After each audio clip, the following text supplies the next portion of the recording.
আসসালামু আলাইকুম। আজকে আপনাদের দেখাবো অতি সহজে মালাই আইসক্রিমটা কীভাবে ঘরে তৈরি করে। খুব দ্রুতভাবে অল্প কিছু উপকরণ দিয়ে আপনারা এটা তৈরি করতে পারবেন। আমার ছেলে খেতে চেয়েছিল যার কারণে এটা আমি তৈরি করেছি।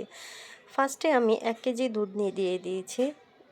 সাথে ২-৪ টা এলাচ আমি এমনি ছেঁচে দিয়ে দিয়েছি। এলাচটা এভাবেই থাকবে। তারপর দুধটা আপনার যখন বলক আসবে তখন অল্প আঁচে রেখে দিবেন। তারপরে হলো নেক্সট যেটা আমি চিনিটা হালকা একটা কালার দিয়েছি যে এইটার কালারটাই আপনার হলো আইসক্রিমটা হবে। যেহেতু হালকা একটা কালার এসে পড়ছে, এই কালারটাই আমি দুধের সাথে অ্যাড করে দিব।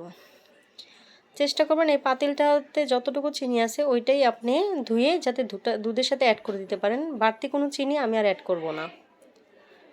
এই চিনিটুক দিয়েই আমি পুরোটা আইসক্রিম তৈরি করব।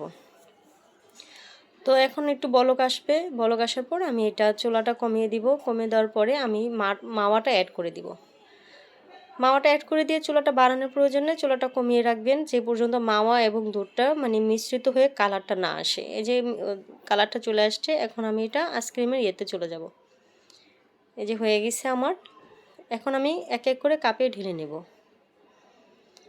দেখেন খুব দ্রুত এটা হয়ে যাবে। আপনি খুব হেলদি খাবার বাসার জন্য, ওটা বাচ্চাদের জন্য। আমার বাচ্চা কাপটা কিনেছিল এবং আমার সাথে মর্জি করেছিল সে আইসক্রিম খাবে।